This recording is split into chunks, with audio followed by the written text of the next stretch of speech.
Hi everyone, welcome to the event. Buongiorno a tutti e benvenuti all'evento. Io sono Valentina Bertolani e sono qui per introdurvi nella seconda presentazione di libro organizzata dal gruppo di studio, dal gruppo di ricerca RiSME, un gruppo di ricerca nato all'interno della Società Italiana di Musicologia e dedicato allo studio della musica elettroacustica, della musica informatica, della sound-based art e in generale della creazione musicale e sonora attraverso tecnologie elettroniche e digitali. Questo è il secondo appuntamento di presentazione di libri e conversazioni all'interno di questi argomenti. E questa serie di incontri è organizzata appunto con il supporto della Società Italiana di Musicologia, all'interno della quale RiSME esiste, e con il patrocinio dell'AIMI, cioè dell'Associazione di Informatica Musicale Italiana. Oggi parleremo di un nuovo libro uscito, scritto da Riccardo Wanke, ma quindi mi sposto subito verso l'inglese, che sarà la lingua ufficiale dell'evento, ma giusto per darvi qualche informazione, durante tutto l'evento la chat rimarrà aperta, quindi siete benvenuti, potete scrivere commenti, domande nel momento in cui vi vengono in mente, anche se una discussione aperta al pubblico sarà più nella seconda parte dell'evento, ma non siate timidi e scrivete commenti e idee non appena vi arrivano. So welcome everyone. Hello, I am Valentina Bertolani and I am part of RiSME, a study group created within the Italian Musicological Association and dedicated to the study of electroacoustic music, computer music, sound-based art, and any form of music creation using technologies. This is the second appointment of book presentations organized by the group that is a very newly formed group, less than a year. So these are our first world-facing events. Thank you very much for joining us. This series of book presentations are created within the Italian Musicological Society and with the support of the Italian Association of Music and Informatics. So today we have 3 speakers, an amazing opportunity for us to discuss and get to know each other a little bit better. So first of all, I will introduce Riccardo Wanke, who is a musician and academic. From 1995, is active in music, and his interest includes theory and analysis of 20th and 21st century music and psychoacoustic of music. He is the author of the book Sounding the Ecstatic Materialistic Perspective on Experimental Music, which is published by Routledge, which was published by Routledge in 2021, and it's also the topic and the conversation initiator, let's say, of today event. And he's also the author of other contributions in musicology and related topics such as theory, aesthetics, analysis, perception, and cognition. He studied acoustics, chemistry, piano, sax, music, harmony, improvisation, and he's current member of the Center for the Study of the Sociology and Aesthetics of Music at the Nova University Lisbon in Portugal. He is a contracted professor at graduate and master levels, teaching the theory and analysis of 20th and 21st century music and the acoustic and psychoacoustic of music. As a composer and performer, he performs live worldwide and published music for international labels. Then we have Makis Solomos, who is a musicologist and director of the academic unit Musicologia. He has an in-depth knowledge of 20th and 21st century music, on which he has published widely circulated articles and books. He has coordinated international research units in the fields of musicology, music history, aesthetics, and philosophy. He has developed multiple lines of research alongside his role of directing international journals and conferences. He is internationally acknowledged as one of the main international specialists of Xenakis music, and he recently coordinated the events Revolutions Xenakis, related to the centenary of birth of Greek composer. His latest research deals with the concept of an ecology of sound in its widest sense. Felix Guattari used to consider three types of ecology: environmental, mental, and social, as a relationship between sound and music and the world. Our third speaker is Michael Clarke, who is director of the project Interactive Research in Music as Sound. Previously, he was Dean of the School of Music, Humanities, and Media at Huddersfield, and before that, Dean of the university's graduate school. He has worked at Huddersfield University since 1997, and his previous roles at Huddersfield include director of the Electroacoustic Studios, founding director of SIdM, and director of research for the School of Music, Humanities, and Media. Michael's research includes composition and the development of innovative software for music composition, pedagogy, and analysis. Both his compositions and software have won national and international prizes, including winning European Academic Software Awards on a record three occasions. His research expertise and interests include composition, interactive oral approaches to music analysis, and the development of software for music and music pedagogy. So today, our three guests will have an informal conversation about Wanke's book, and I'm really looking forward to hear what everyone has to say. The chat will stay open throughout the event, so please feel free to just drop comments and questions as they arise in your mind. Don't let them go just because you're waiting for the second part of the event where we will open to the public. So please don't be shy and use the chat whenever you have something to say to our speakers. So welcome everyone to this event, and I just leave the word to Riccardo. Thank you. Welcome. Yeah, thank you. Thank you, Valentina. Ciao. Buongiorno a tutti. Hi to everyone. Yeah, I just would like to say a few words about the topic of this event that also of course relates with the books itself, but as it appears in the title of the event, he has a broader perspective. In a sense, is the sound aesthetic of experimental and contemporary experimental music practices. That is the main subject of the book, but in a way we would like to take benefit of the presence of Michael and Makis. They can also give to us some experience of their work about. In principle, about how we relate, how we approach perceptually this music that, in a way, could be seen not exactly like traditional music as conceived in the majority of study in music perception, actually.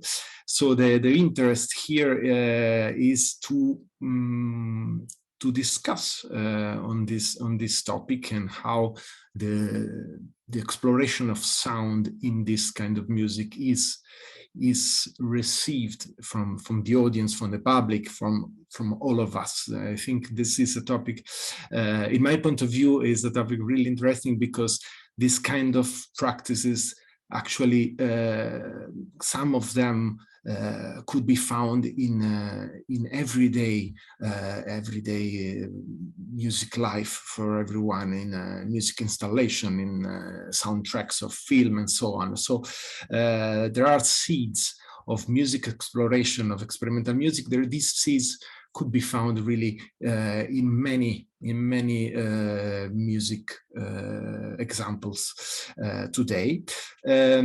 So just to give then the discussion will flow spontaneously. I asked Michael and Makis just to list some points that may be found from the book that could be interesting to discuss. I just wanted to mention the why I suggest to involve Michael and Makis, and the idea is obvious in my point of view, because actually the research for the book started from the research of Michael and the research of Makis. In particular, Michael Clarke developed and worked a lot in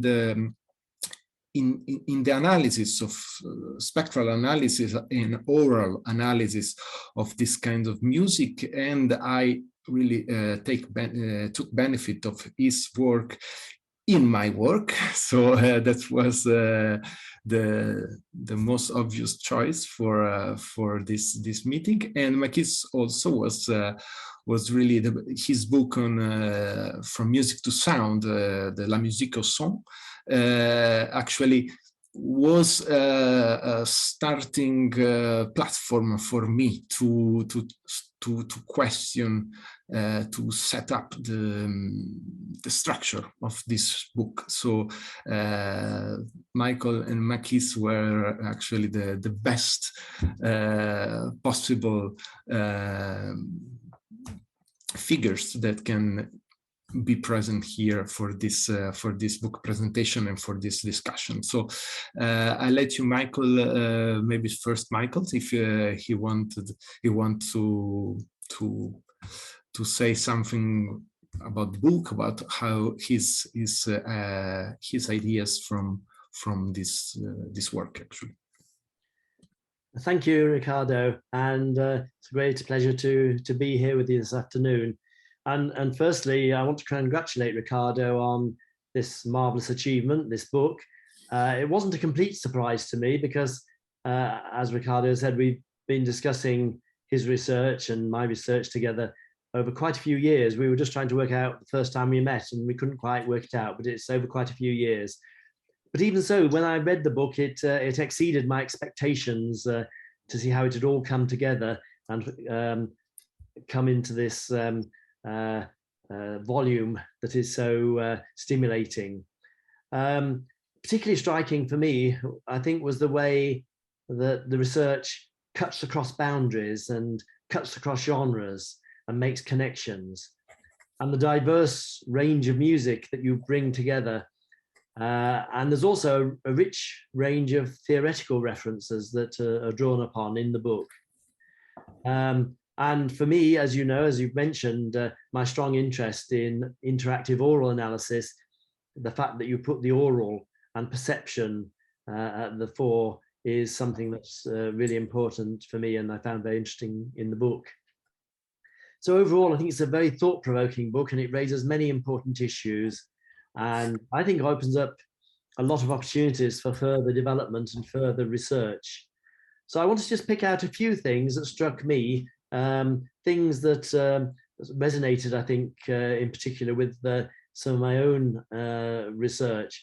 So I was interested in chapter 3 in your listening survey, and when you're analysing the results from the listening survey, and you comment on how training and experience seems to have played a part in how the participants responded, and in particular in how comfortable the participants were in articulating their responses verbally. And likewise, when you come on to discuss the composers in chapter 4, and you say that some of the composers didn't find it easy to transpose something that for them was essentially musical into words. It reminds me a bit of a phrase that Kofi Agawu uses. He talks about thinking in music, about music, and it can be difficult to translate from music into words.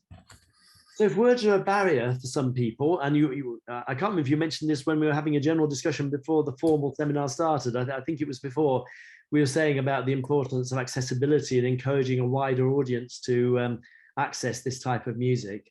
If words are a barrier for some, is there a way in which we can bypass words? And for example, in conducting a survey such as the one you do, would we be able to do that without words? And if so, what would it look like?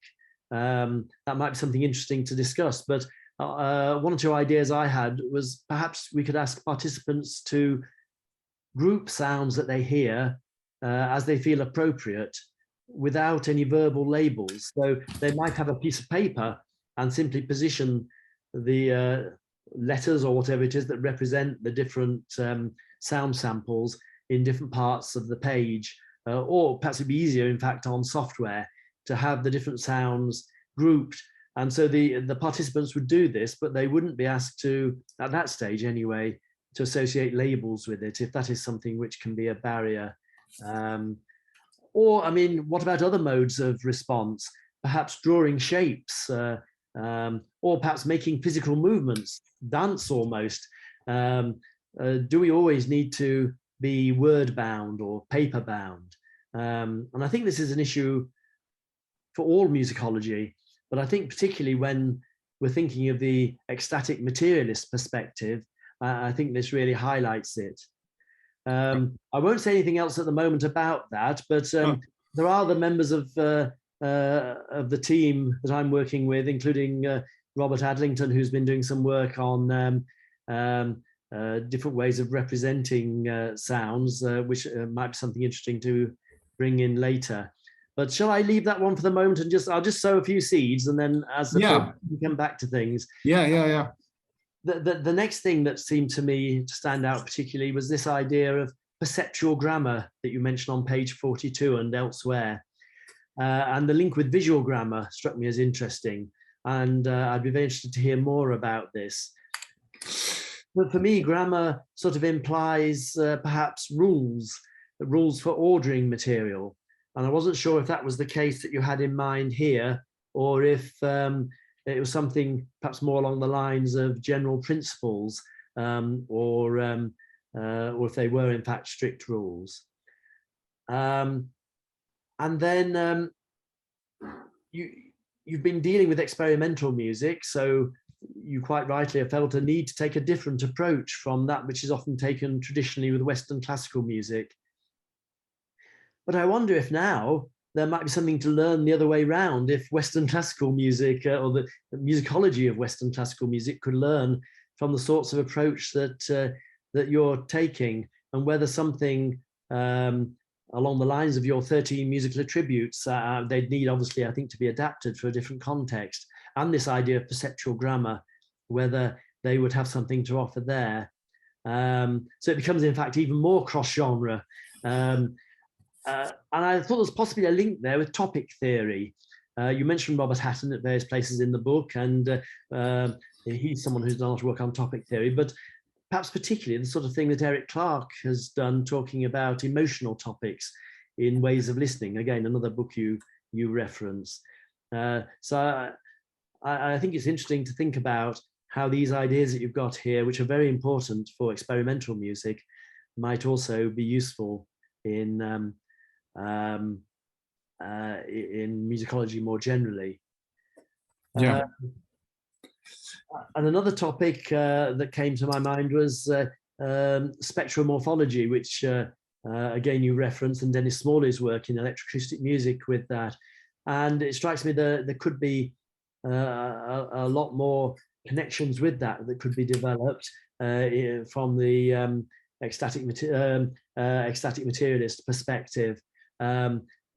Things like the continua that Dennis Smalley talks about between noise and note, between separate events and effluvial states, but also particularly the way he distinguishes between texture and gesture, between sounds that are developing in an inner way and sounds that have outer motion. Yeah. And then finally, I was interested to hear more about what future plans you have perhaps for this research. I think there's a lot of potential here to expand this further. One thing it would interest me particularly would be to see how this sort of approach would work in analyzing a complete piece or a complete section, a complete movement. In chapter 2, you go into some detail about Hasse's In Vain, but it would be interesting to see how that would play out on a larger scale, perhaps. And that made me question, what is appropriate of analysis in this sort of repertoire? If this music is often non-teleological in nature, does that mean that analysis would aim to show different things from what it would, say, in a tonal piece?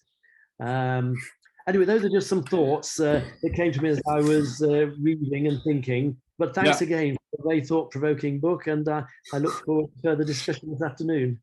Yeah, thank you, Michael. Thank you so much. Before giving the space to Makis to his intervention, maybe it would be helpful for the audience that I imagine didn't have read already the book to describe a bit what is in the book, and to help also the audience to understand better the discussion that is, Michael, at some points really interesting. Actually, the book was an attempt to describe a perspective that I found in different pieces of music that actually Michael mentioned this important idea of a cross-genre perspective. So this perspective on sound that is found in different genre of contemporary experimental music, namely spectralism, minimalism, some practices of sound art, but also the genre of IDM, so intelligent dance music. So I would say electronica, glitch electronica, dubstep, techno. There are this perspective is quite difficult to, I mean, this variety is quite difficult to handle, and actually Michael point out this particularity to try to define a perspective that involves a large panorama of music practices. So I try to define this perspective on sound, and that I defined ecstatic materialist. So in a sense that sound taken as a sort of substance, so created as a sort of substance, like a real material. And as Michael was suggesting in his intervention, I try to take this definition from different perspectives. So the analysis of pieces, and then I choose specific pieces. Just to name some composer that I choose Georg Friedrich Haas, Bernard Lang, Giovanni Verrando, Riccardo Nova, Juste Janulite, but also from some artists from the electronica, so Pansonic in particular. Let me remember, because I collected many studies. So also Ryoji Ikeda, that is a Japanese performer. So I choose specific pieces. That was probably the best idea for me to find a concrete example. And then I try to investigate how the audience approach this kind of music. And I also, in one chapter, that is chapter 4, if I remember well, I tried to discuss with the composers themselves and performers. That was also another perspective. So analysis, listening, and creative, let's say, composition and creation And then I try to put together all these elements. So I think that this was a brief outline of the book, because it probably could be helpful for the people that obviously still didn't read the book. I have made some points of Michael's intervention, but I probably wait Makis to add his idea, and maybe I can talk later. So thank you, Makis. So good afternoon to everybody. Thank you for this kind invitation. I am very glad to be there. I like Michael. I know Riccardo since many years. We didn't have common research projects. It didn't happen, but I think there is a common way of thinking music. I also like very much, I think it's important, the fact that Riccardo doesn't come from inside musicology. He came from natural sciences. And I think it's very important for the way he makes a kind of renewal of musicology. Maybe we could quote 5 Russians or Xenakis coming outside from music, etc., etc. So I believe very much, not so much in interdisciplinarity. I think it's a kind of academic thing, interdisciplinarity and obligation, but the idea that you came from somewhere else to make transfer, I think it's very important. So Riccardo, I'm sure we will work in the future toward that direction.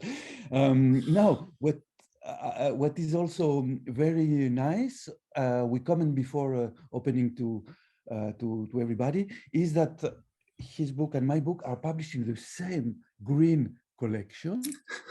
If you see, it's very interesting, because here is the book published. So you have books that have nothing to do with our book, Burma, Kipling and Western Music. I suppose very nice book, but another story. Double Lives, film composers, John Williams, etc. And you have among the 10 books quoted Riccardo and mine book. So I think we have a kind of school. We say that in English. And I will go back to this idea in the end. So I have worked a lot on the idea of emergence of sound, as you know from Riccardo's book. My idea came also from my PhD, but many years before Riccardo, in '93.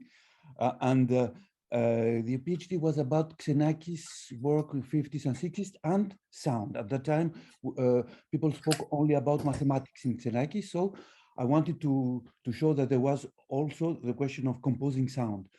In the end of the thesis, I had 2 ideas of books. One about Xenakis. I made a book, many things about Xenakis, and the other was about sound. It went for 20 years. I worked a lot, published articles, and then in 2013, I published a French book, which became English in 2019. In my idea, the emergence of sound, bringing forth sound, doesn't mean the bringing forth of a new parameter. It was a time, and maybe today, many composers continue to speak a lot about timbre. For me, it's not that the timbre is important. It's not a question of parameter. It's much more a question of paradigmatic changing. A little bit like happened a big paradigmatic changes in the beginning of tonal music around 1600.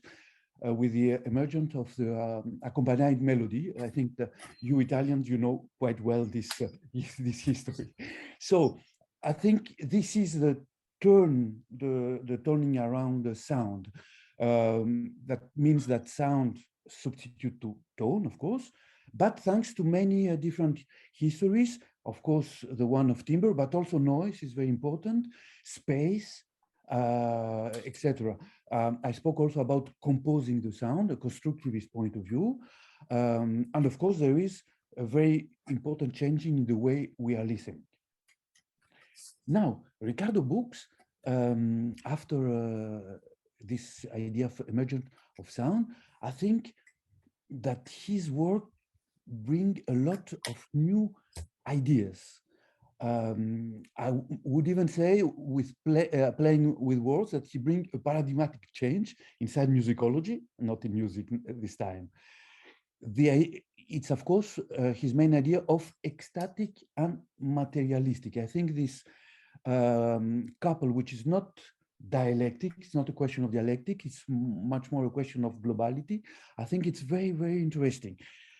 Of course, there is a materialistic point of view, the idea that sound is material, density, space, and there is a whole school, especially today in sound arts and many other arts, we're speaking about new materialities. I think we could develop later this point.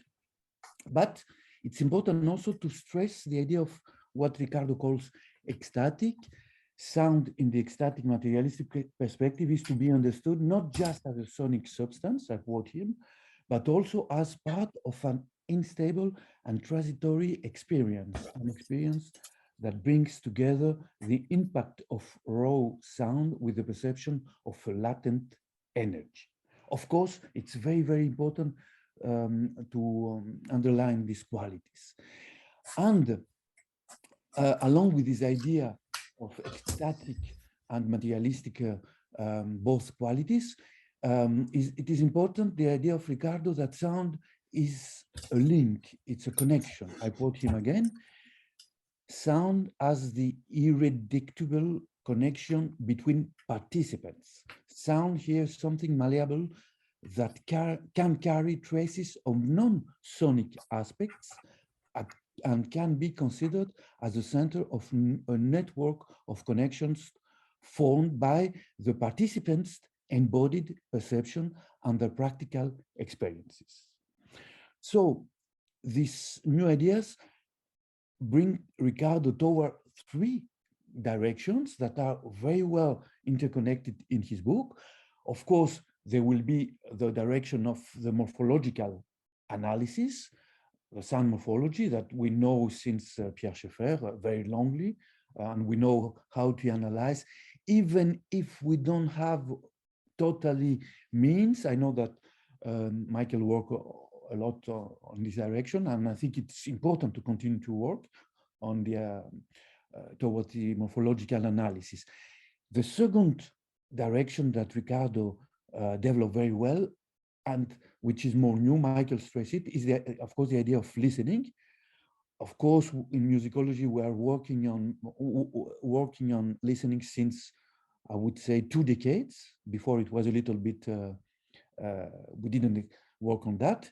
But Riccardo brings a lot of new things with tests and with an oral musicology, let's say. And finally, the third direction is the one developed in chapter 6 of his book, going beyond sound in itself. Going beyond sound in itself. Sound, how you say in English, tirer in French, sound in itself. So this was a general comment. Of course, there would be many other things to say about Riccardo's books, and especially about the way he gets rid of this very hard separation between art and popular music, a very heavy thing that we have to get rid one day. He's dealing with art composers like Georg Friedrich Haas, Bernhard Lang, but also with, he quoted Pansonic, Mika Vaino from Electronica. I think this is fundamental for the book and for the whole development of musicology. To finish my small intervention, I'm going back to the beginning. If there was a school to make, my new book is about going beyond sound. It's the idea of ecology. So the relationship between sound and the environment. That doesn't mean that today I don't believe anymore to this history. I continue to believe, but I think now we know a little bit this history, the emergence of sound, or the static materialistic perspective. So now maybe we have to more underline things like the fact that sound is a link, a connection, and the relationship to environments. Maybe I will come back later to that idea. Thank you for your attention. Thank you, Makis. Thank you very much for your intervention. There are many things to say. I can respond in comments to this idea, but let me see if I can share my screen and let you listen to some sample in a way that to keep awake the audience also, because it's always nice. No, because just Michael mentioned the idea to express the idea to pass from music to a verbal explanation of music. The composer, I try to interview composer and I ask audiences to account for their listening experience. So actually I carried out quite a large empirical research with audience and composer and performance, and the difficulty to talk about music and sound, in particular experimental music, it's surprising in a way. And Michael mentioned the possibility to avoid words and to try to ask people to do something else. And I use these comments to show you something that I'm carrying out actually in this period that follow a bit the book. That is to associate the listening with drawings. That is not actually to ask people to draw themselves, but to help audience to find some connection without the need to express. Actually, my survey in the book really revealed the difficulty of people that are not trained, let's say, experienced professional music actors, to explain what they listen, what they enjoy, how the listening was. So let me see if I can share you just and let you listen some samples. Really short one. This is a bit tricky when you have to ask for a survey. Sometimes it's a bit difficult to let people to listen more than 40 seconds in a way. That is a bit strange.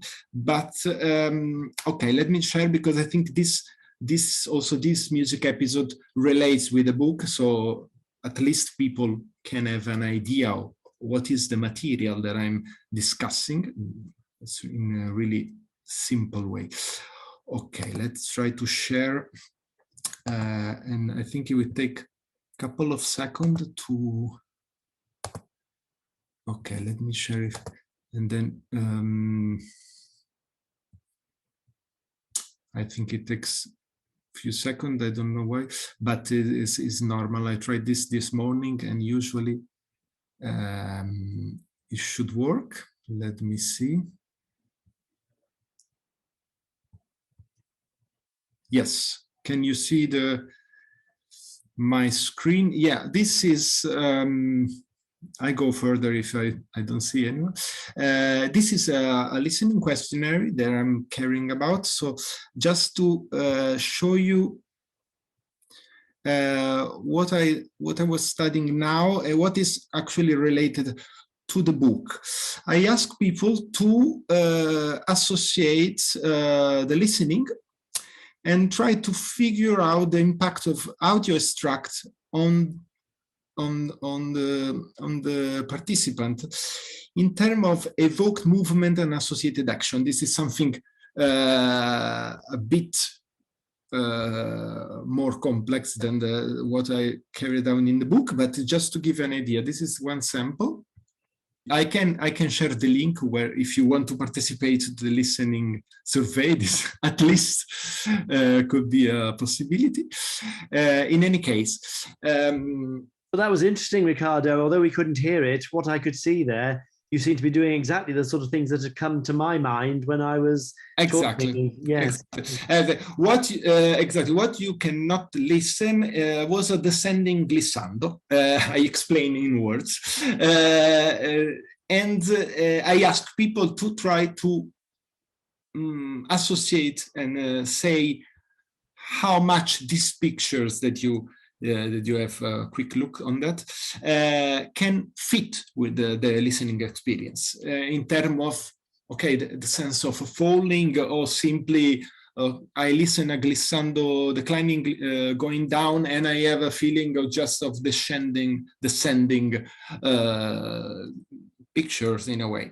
So that was what Michael actually suggested, and this study that I'm carrying out now come from the work that I carried in the book.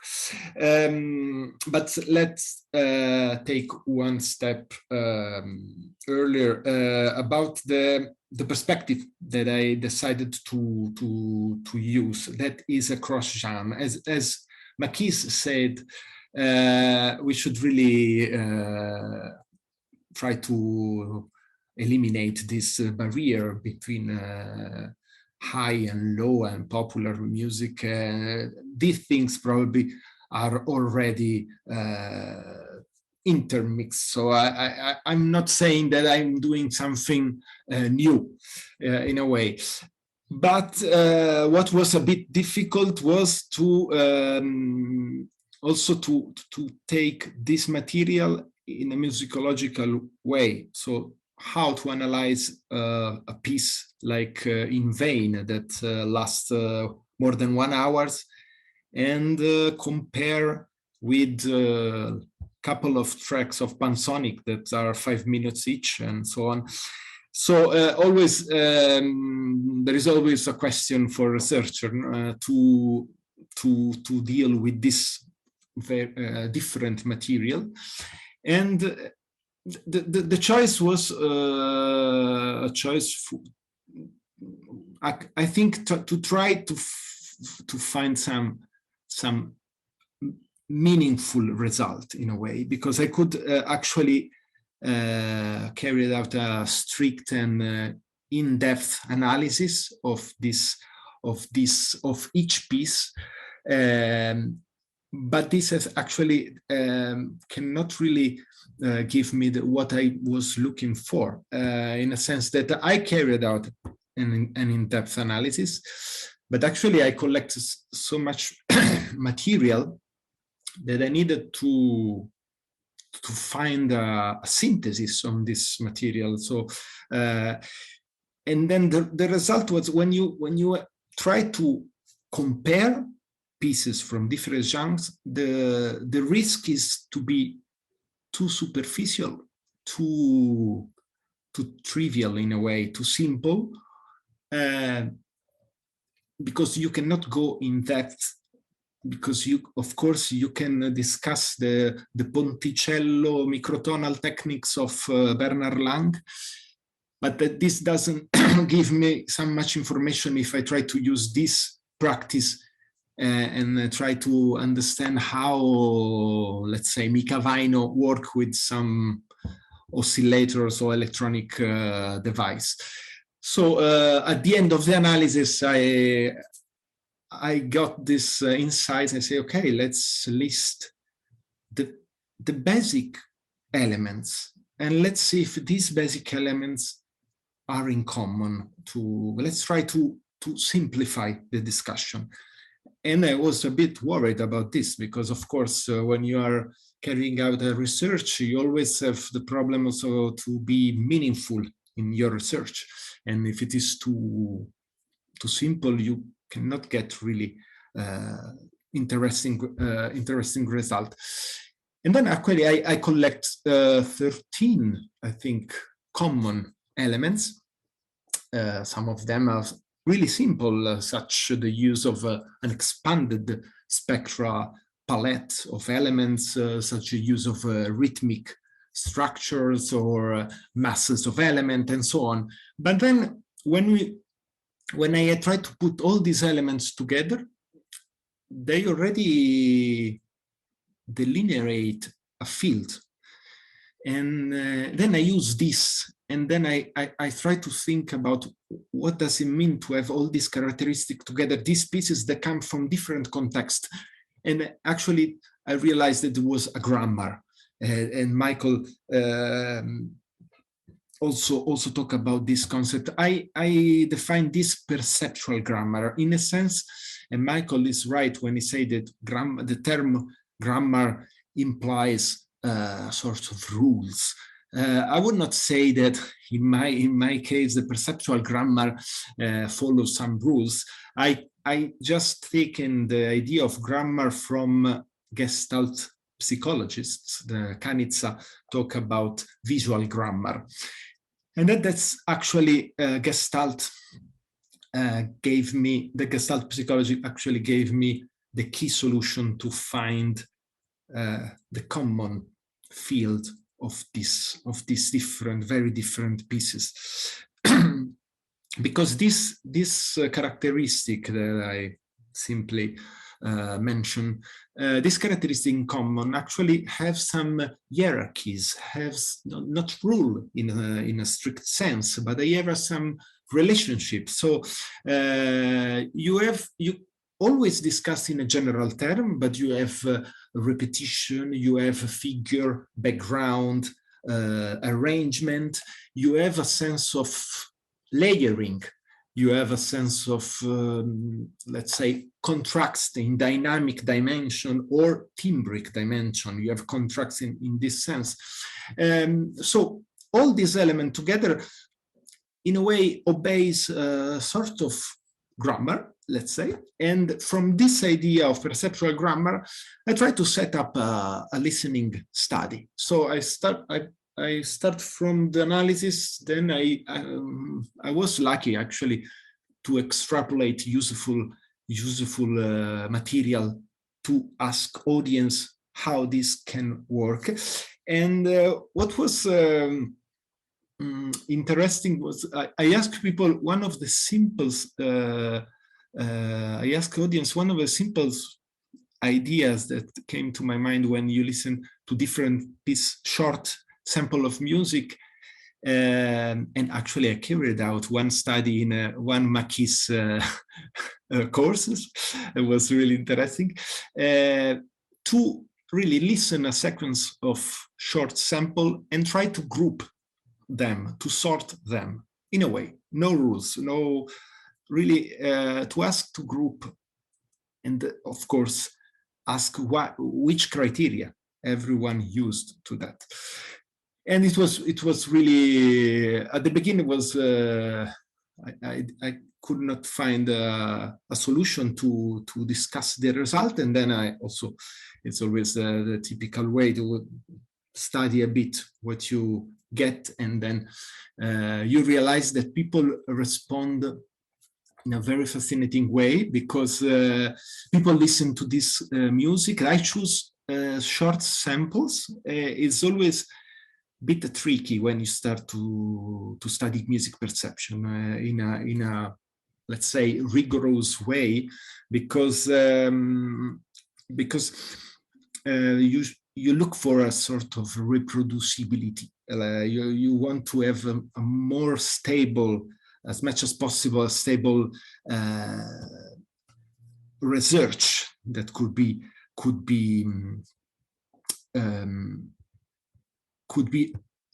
reproduced in a way.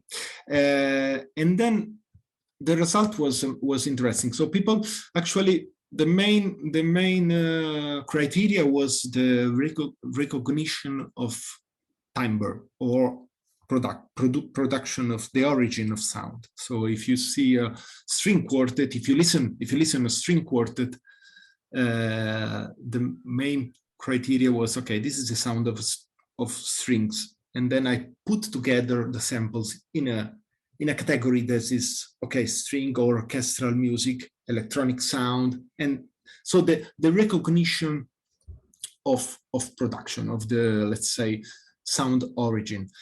Then there was a part of participant that actually respond in terms of affective, emotional way. So I put together some samples because they were really as indistinct. They were really calm. So they express in terms of metaphorical, verbal metaphorical account. They express a sort of emotional response. And then a third type, and it was the most interesting one, was actually the description of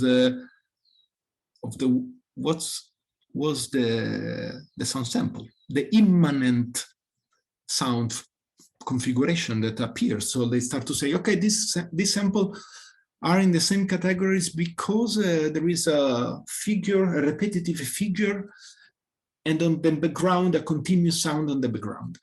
And that was, okay, this is completely different way to sort the audio sample. Okay, this is not new, of course. We have chauffeurs, waves of listening and so on. But that was interesting to see how these criteria are mixed together. So listener actually, there was this quite interesting detail that is not so much the training that is the criteria very interesting, in a sense that what was interesting is the familiarity with this music, much more than the training. Let's say, imagine there was some participants that were professors or scholars of early music, and others were simply young people interested from many different sound or music genre. So it's not so much the experience in terms of training that makes the choice different, but much more on the familiarity of your sample, in the sense that the people that are familiar with this music in a broad sense can really describe what they were listening. Was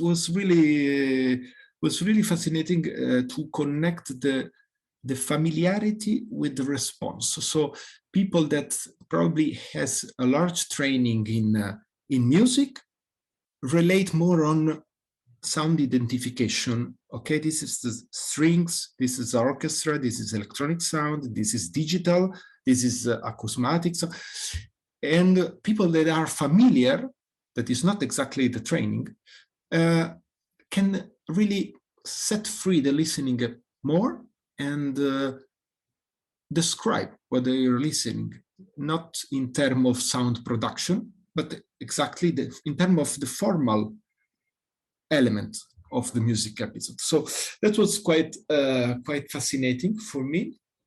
And of course, the emotional response came much more for people that was untrained, and that this could be understandable in a way, and so on. So I don't want to take so much in this, but we are talking about listening, so I spend a bit more time on this chapter.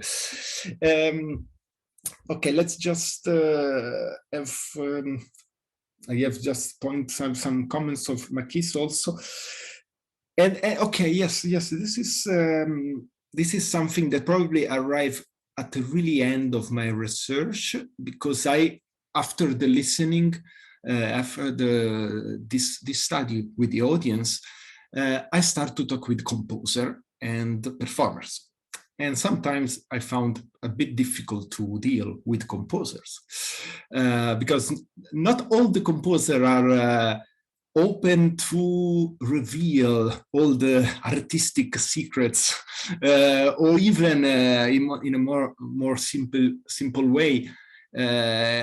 If I try to explain my perspective on their music, the composer usually find a bit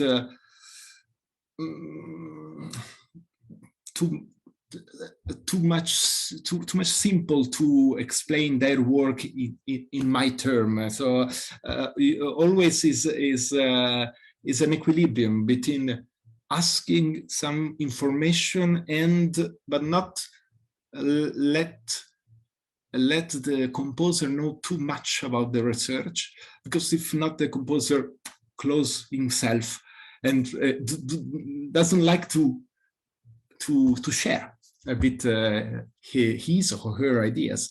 That was a bit, it was funny.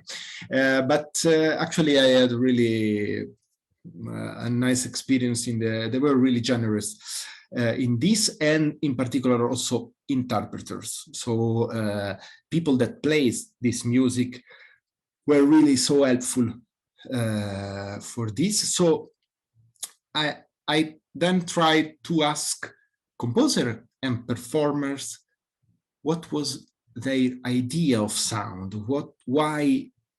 I explained my idea of materialist and ecstatic. So a sound, this is handled like a substance, in a way, like a materic essence, but also can open up to something else, has the potential to evoke something else. And just to came back to this questionnaire with the pictures that I showed at the beginning, where you didn't listen to the sample. This is the potential, in a sense that when I'm investigating now, what does it mean when you feel an orchestra playing really a continuous descending line? I imagine the very beginning of In Vain, that is not a glissando, but is a continued, is like a Shepherd scale in a sense, because continue descending line for 5 minutes. And what does it mean in the audience to feel a sense of falling? So this is the ecstatic potential, in a sense that sound itself has the potential to push beyond the sound. Still keeping related to it in a sense, because it's the glissando, is not nothing else. It's the glissando that give you the sense of falling. I just take the glissando as a paradigmatic example. There are so many examples, of course, but the glissando is the simple one, is the simplest one.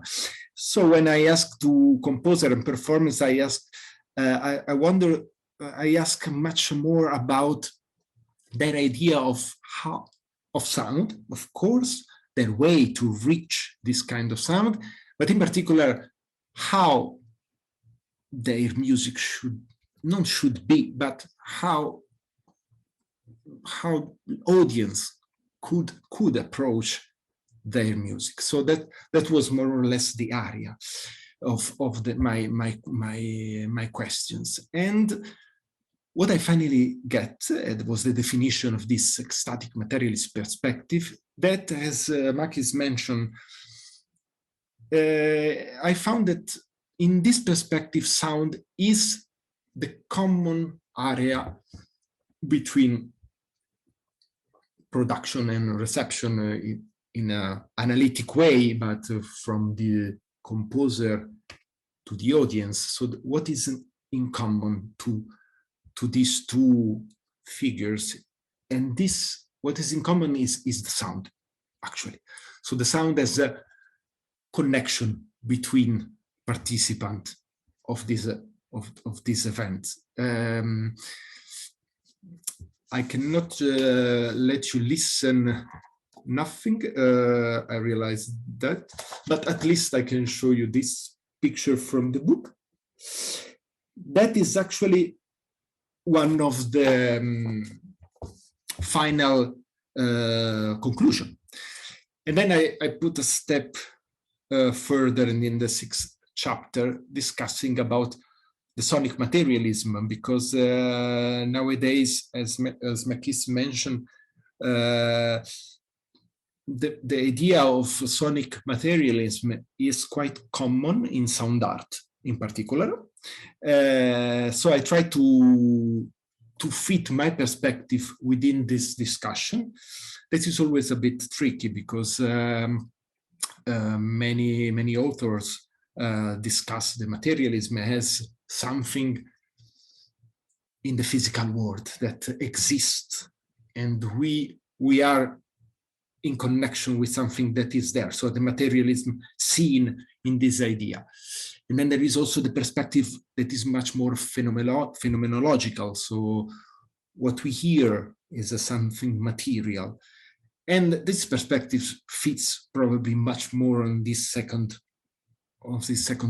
position, in the sense that here the idea is that the glissando itself occurs in a domain that is a perceptual domain.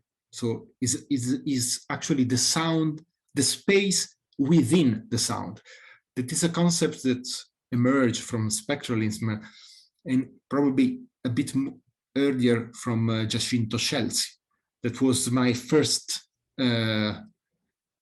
idea from this idea of spherical sound, a sound that has a space within itself. And the glissando, just the glissando doesn't give information about something outside. The glissando from the top to the bottom of frequency is an extension that is nowhere. I mean, is somewhere, but is not. The glissando is within a domain that we are listening, that we perceive. So the materialist part of this perspective actually is in this perspective is in our way to listen the sonic matter. So I don't want to extend too much because we are already 3. It was a discussion, and then I start to talk just too much. But I ask first Michael or Makis if they have some comments, of if maybe I forgot. I'm sure I forgot some points that they asked. I mean, asked. But let's see if you have some idea to add from this. As far as I'm concerned, I think it would be interesting to open it up to other people, but I'm intrigued to find that some of the thoughts I had are things you've actually been doing since we last talked. So that's interesting. Thank you also, Riccardo. Maybe there are questions from the audience, I think. Yeah.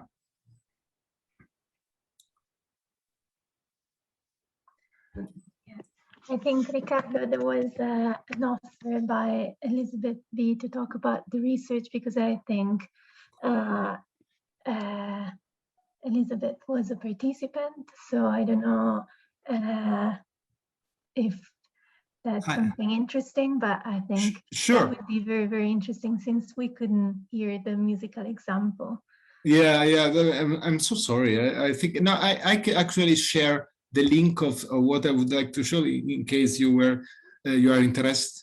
But yes, please. So I'm pretty sure I took part in that research where you hear the short clips and you grade the degree to which they embody different responses, which are necessarily emotional, kind of beyond kind of logical, analytical terms. And I think it's a really interesting approach, but I do wonder to what degree it's still stuck within a kind of a way of trying to gather, I'm trying to put this in words, a qualitative set of data from a quantitative experience, and to what degree it might be able to push that further into a much more qualitative rather than quantitative approach, where you end up with the speaking about experience in a less bound way. Yes, I'm not sure if you participate to this test that I tried to show, or the some previous, but it doesn't matter actually. What it is a really good question. How much we can, which is where is the equilibrium between qualitative and quantitative? As Makis said, I came from natural science, so I know quite well how quantitative research works, and sometimes probably because of that, I am a bit worried when I see deep quantitative study that at least cannot go beyond the data and try to give sense to this data. So we are talking about music, so it's always something that should be handled carefully. And it's also amazing when I recently collaborate with some psychologists, cognitive psychologists. I asked him to carry out a test with some EEG device, and he asked me, okay, send me your sample, but be careful, it should be up to 5 seconds. And then I realized, okay, no, 5 seconds from musicological perspective doesn't make sense. So it's always difficult when you try to be, let's say, between discipline, or at least take some useful framework from natural science, try to apply this framework within humanities. So my study, I always start from a very strict idea, and then when I listen to the sample I want to present, or say, okay, let's go more to the qualitative, in a sense that the result actually, what I really collect was much more an observation of the verbal comments, or much more on the feedback, on the description of people. So I should handle this manually, actually. And the discussion from in the book, the survey was really a survey from a qualitative point of view. Now I'm trying to be much more strict on this investigation, but I cannot really avoid to read what each participant tell me about his experience. So it's not enough to click on some buttons to have, okay, I have a percentage of this, and it's nice. And people listening to a glissando is much more on a falling experience than on seeing the descending line. Okay, the number are important, but in this kind of study should be really, in my experience, should be really taken with careful, the quantitative part, you say. Okay, thank you.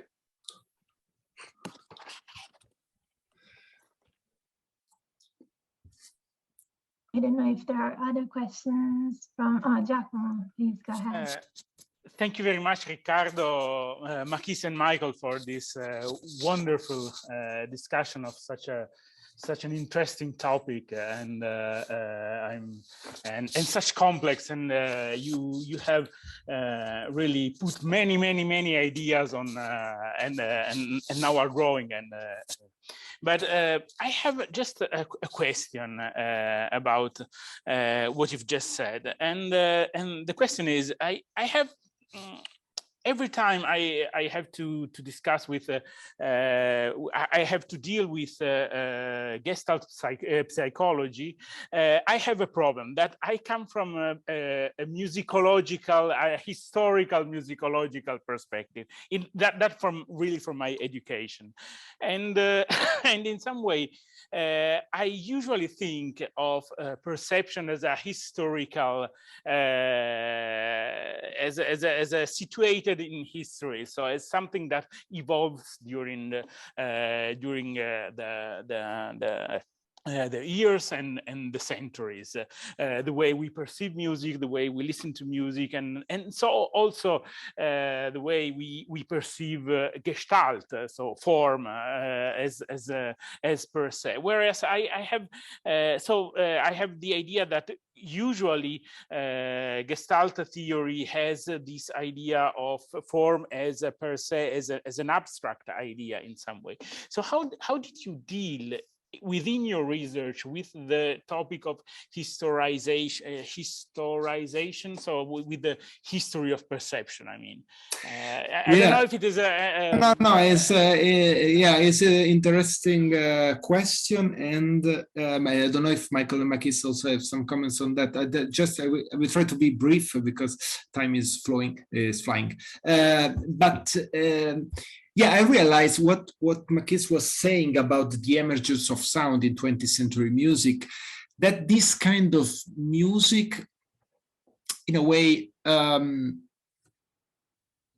take something from the essential that maybe were a bit forgotten, or at least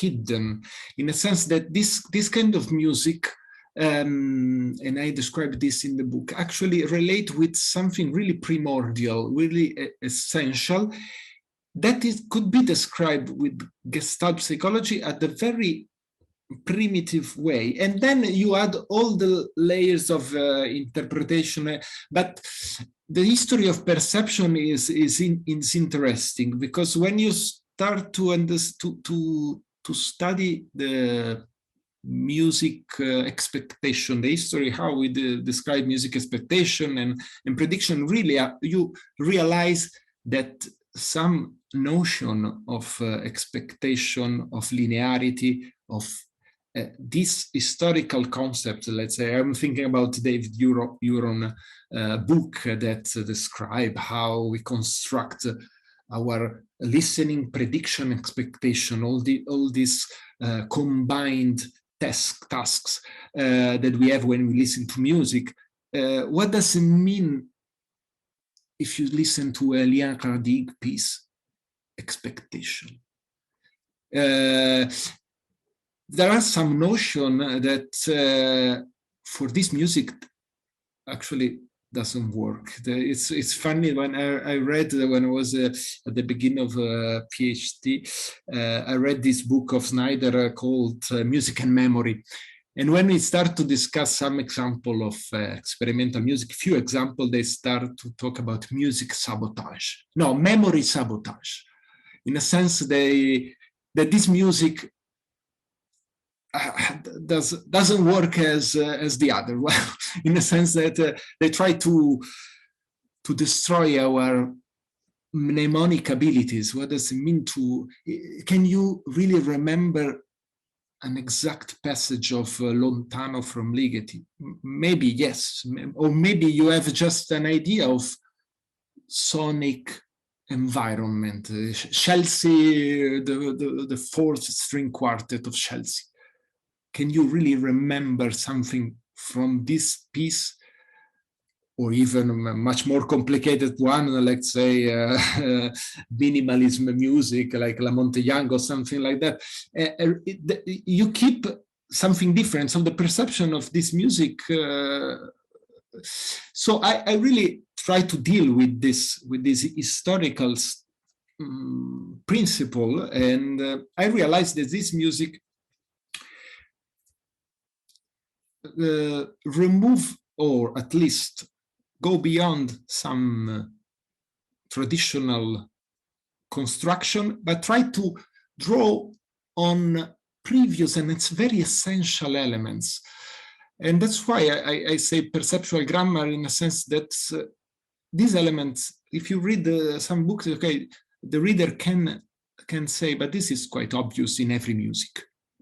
So you have figure background. That figure background is something that exists everywhere. But this kind of music really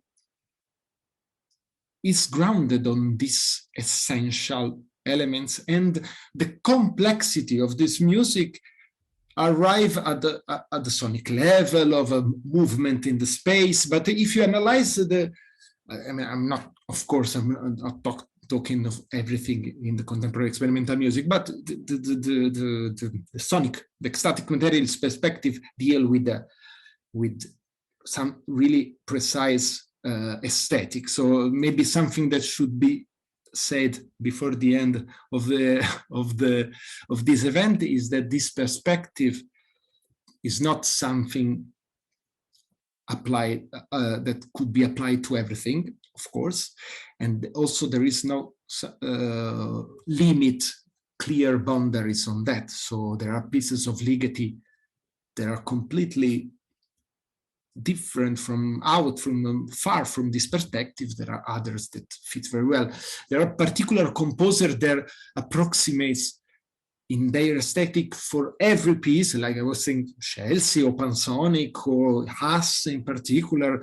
But if you think on Bernard Lang pieces, they have voice, recitating voice, they have something elements that doesn't really match with this perspective. So what was also important to stress this idea that this perspective is not something defined with boundaries and limits.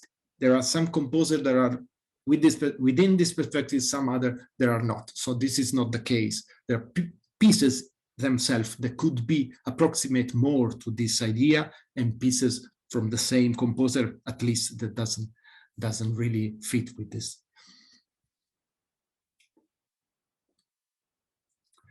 I don't know if there are some other questions or comments, but yeah, it's probably difficult for people that didn't read the book itself to understand. I hope that that I was clear enough. Riccardo, I have a question, and I haven't read the book, so okay. I'm one of those. So I haven't read the book yet. Of good. course, I good. will. Good. Now, definitely I will, because it sounds really interesting. Thank you so much for this presentation. So I'm not sure, since I haven't read it, I'm not sure if my question is pertinent or not.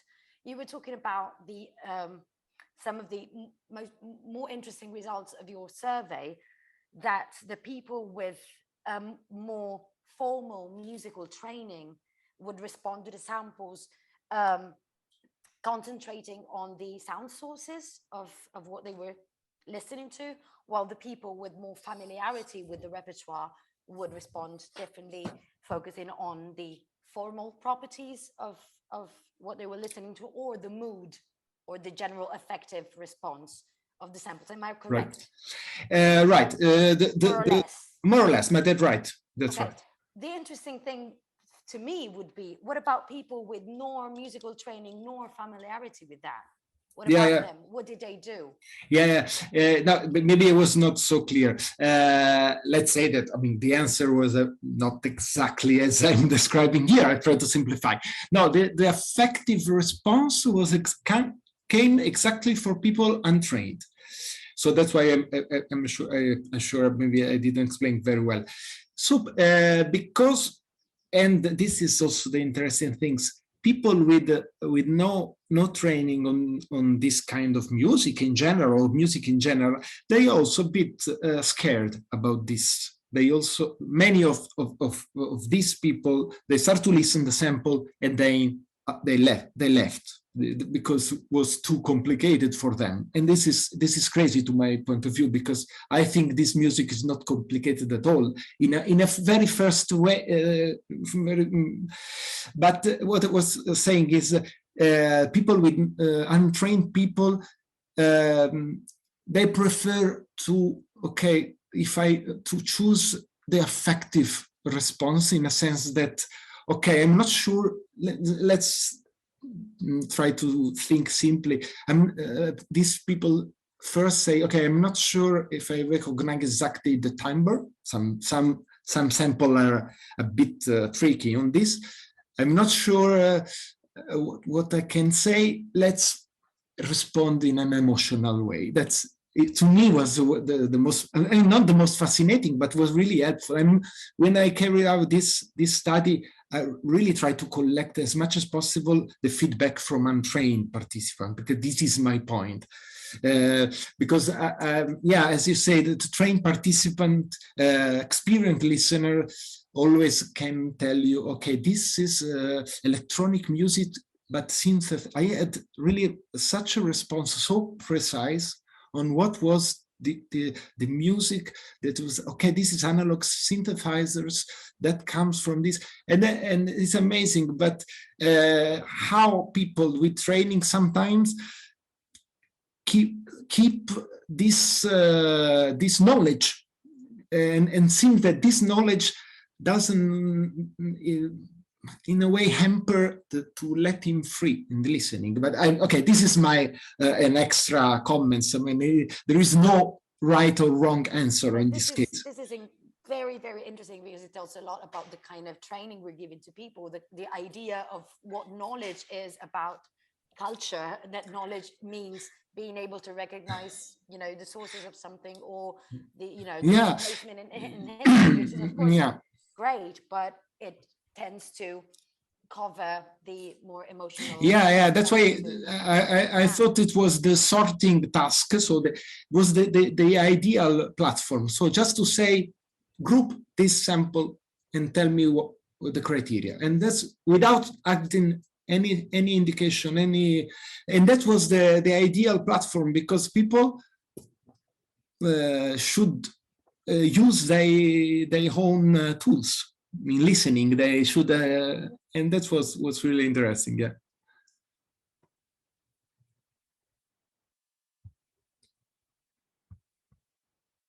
Okay.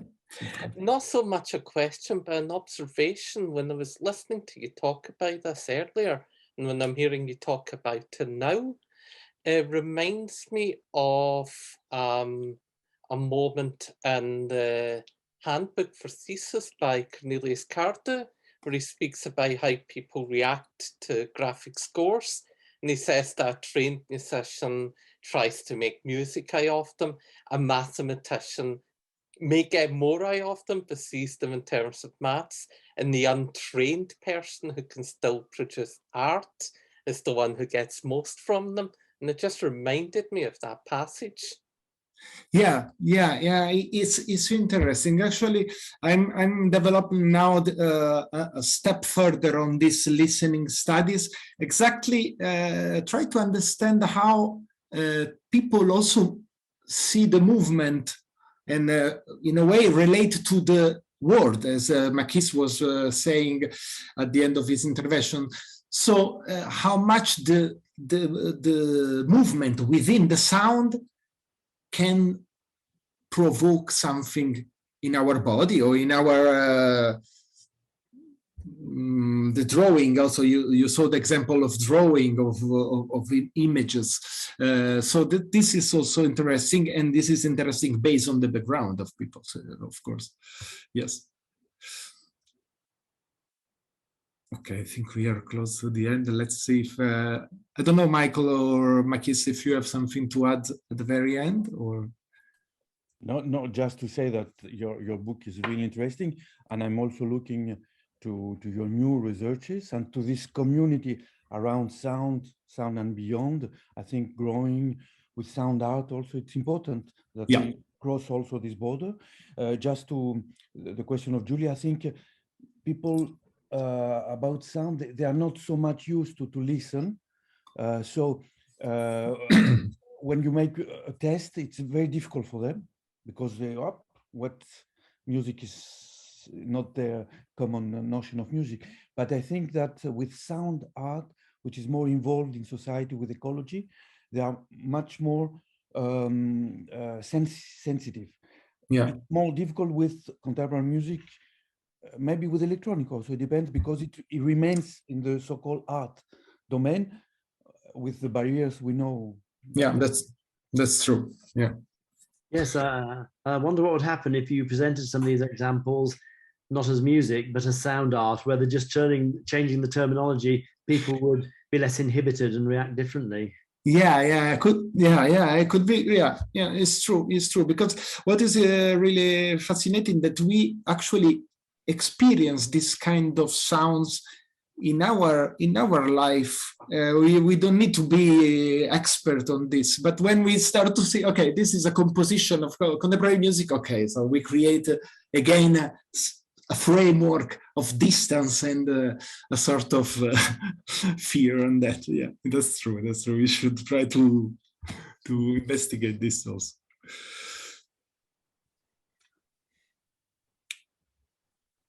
I think we have time for another quick question, if anyone has a burning one.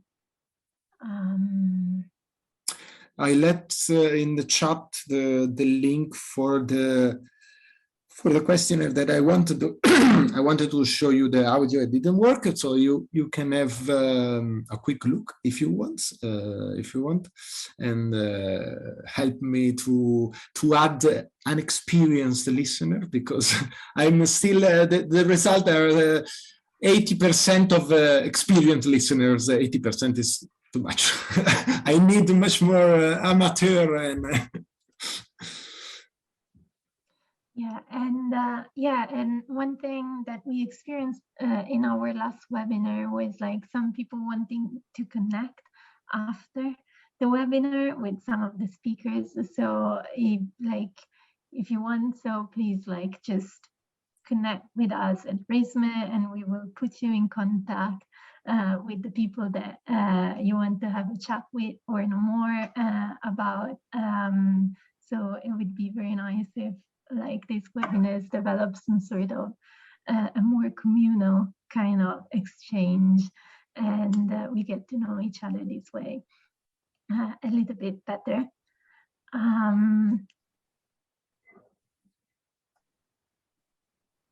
Okay, I don't see. I think yeah. Thank you, Valentina.